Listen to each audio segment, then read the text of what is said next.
నిన్న అనుకున్నాం chief secretary గారు అండ్ డీజీపీ ఇంకా కొద్దిమంది మారతారు అని. ఆలస్యమైంది. ఆల్రెడీ 24 గంటలు దాటిపోయింది. మరి ప్రొసీజర్ ప్రకారం ఇటువంటి పరిస్థితుల్లో ముందు చీఫ్ సెక్రటరీని తీసి ఒక చీఫ్ సెక్రటరీ వచ్చిన తర్వాత ఈ ఈ ప్యానల్స్ అవి పంపాలి కాబట్టి ఇప్పుడు ముందు డీజీపీని తీసేస్తే మళ్ళీ చీఫ్ సెక్రటరీ మళ్ళీ అస్మదీయుల్ని ఒక ప్యానల్ పంపే ఎస్పీ డ్రామాలాగా చేసే అవకాశం ఉంది కాబట్టి బహుశా కామన్ సెన్స్తో చెప్తున్నారు, ఇంటర్నల్ న్యూస్తో కాదు, just out of common sense.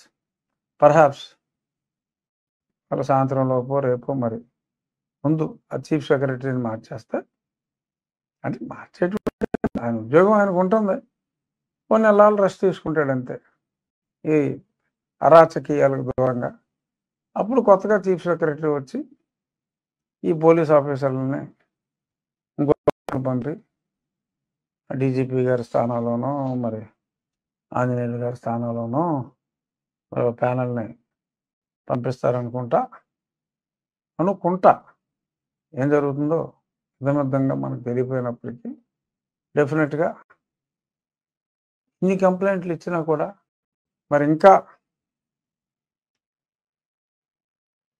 ఆలస్యం చేస్తే మరి ఎలక్షన్ కమిషన్ మీద కూడా ప్రజలకు విశ్వాసం సన్నగిల్లే అవకాశం చాలా ఎక్కువగా ఉంది కాబట్టి మరి ఎక్కడైనా కళ్ళు తెరచి మరి చర్యలు ప్రారంభిస్తే ఎలక్షన్ ప్రాసెస్ మీద, ఎలక్షన్ కమిషన్ మీద కూడా ప్రజలకి గౌరవభావం తప్పకుండా మరింత పెరుగుతుంది. ఆశాభావం నాకుంది. చూద్దాం. ప్రాంతంలోపు రాష్ట్రానికి ఆర్ ఎన్నికల వ్యవస్థకి కొంత సానుకూల వాతావరణం, అంటే సజావుగా ఎన్నికలు జరగటానికి కొంత సానుకూల వాతావరణం ఏర్పడుతుంది అన్న ఆశాభావంతో నేనున్నా. నిన్న ఒక మాట అన్నాడు జగన్మోహన్ రెడ్డి గారు, ఇంకొక 10 years నన్ను ఉంచితే మీ పిల్లలను అందరినీ తలెత్తుకునేలాగా చేస్తాను, ప్రపంచంలోనే ఉన్నత స్థాయి వ్యక్తులుగా చేస్తానని చెప్పి ఆయన కాకినాడలో ఎక్కడో జనాలు లేని భారీ సభలో ఆయన సెలవిచ్చాట.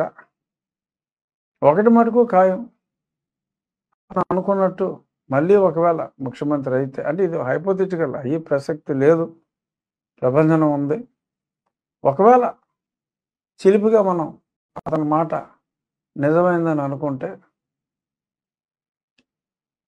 బిడ్డలకి అసలు భవిష్యత్తు అనేది ఉండదు. స్కూళ్ళ దగ్గరే నార్కోటిక్స్ అమ్మేస్తున్నారు. అసలు నార్కోటిక్స్కి డెలివరీ పాయింటే భారతదేశంలో మరి కాకినాడ పోర్ట్ అన్నట్టుగా మరి చెప్తున్నారు. ఎందుకంటే మొన్న కంటైనర్ వచ్చింది కాకినాడ పోర్టేగా, Vizag port. I'm sorry, not Kakinada port. అంతకుముందు ఎప్పుడు వచ్చింది కాకినాడ. సో వైజాగ్ పోర్టు 25,000 కిలోలు. సో అది మొత్తం వ్యవస్థను నాశనం చేయడానికి ఆ క్వాంటిటీ చాలు. మరి ఇటువంటి క్వాంటిటీస్ తీసుకొచ్చి పిల్లలకు కూడా అవైలబుల్గా ఉంచి మరి వాళ్ళ భవిష్యత్తుని సర్వనాశనం చేసే దిశగా మరి వెళ్తూ ఇంకొక 10 ఏళ్ళు ఉంటే ఈయన ఇంకొక 50 రెట్లు ఆస్తి సంపాదించుకుంటాడు తప్ప ఇప్పుడు బాల్యంలో ఉన్న వాళ్ళు ఎవరికి భవిష్యత్తు అనేది లేకుండా ఉంటుంది. అందుచేత తల్లిదండ్రులారా కళ్ళు తెరవండి. బిడ్డలు బాగుండాలంటే చంద్రబాబు నాయుడు గారిని గెలిపించుకోండి. అద్భుతమైన ఉద్యోగ అవకాశాలు ఎక్కడ వస్తాయి, అన్ని చోట్ల వస్తాయి. ఈ వ్యక్తిని నమ్ముకుంటే, ఆ మాటలు విశ్వసిస్తే డ్రగ్ ఎడిక్ట్లుగా బలవంతంగా మార్చే పరిస్థితి వస్తుందేమో కూడా అనుమానంగా ఉంది. మీరందరూ అడగండి ప్రజలు, ఏమైనా జగన్మోహన్ రెడ్డి గారు మన వైజాగ్లో కంటైనర్ దొరికింది, అసలు దాని గురించి మీరేం మాట్లాడరేంటండి? అసలు మీకు సంబంధం లేనప్పుడు చెప్పండి. ఎవరు తీసుకొచ్చారో చెప్పండి. మొత్తం ఎక్కడ దొంగలు అక్కడ చెప్పు. ఎవడో మాట్లాడడం మా కంఠశోష తప్ప అసలు ఎవడో దాని గురించి మాట్లాడతలేదు. కానీ విద్యార్థులు అవి వాడేది ఎక్కువ చిన్నపిల్లలే. వాళ్ళకి బంగారు భవిష్యత్తు ఇస్తాను ఇంకో 10 ఏళ్ళు అని చెప్పి ముందు ఆ కేసు తేల్చవయ్యా జగన్మోహన్ రెడ్డి. ఆ నార్కోటిక్ కేసు తేల్చు.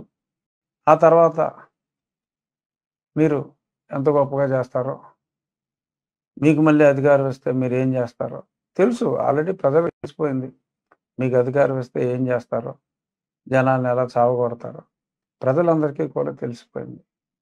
ఏ స్వేచ్ఛా వాయువులు పీల్చడం కోసం బ్రిటిష్ ప్రభుత్వాన్ని వెళ్ళగొట్టారో అంతకు మించిన వాతావరణం ఈ పనికిమాలిన ప్రభుత్వాన్ని పారద్రోలటానికి ప్రజలందరూ కూడా సన్నద్ధంగా ఉన్నారు.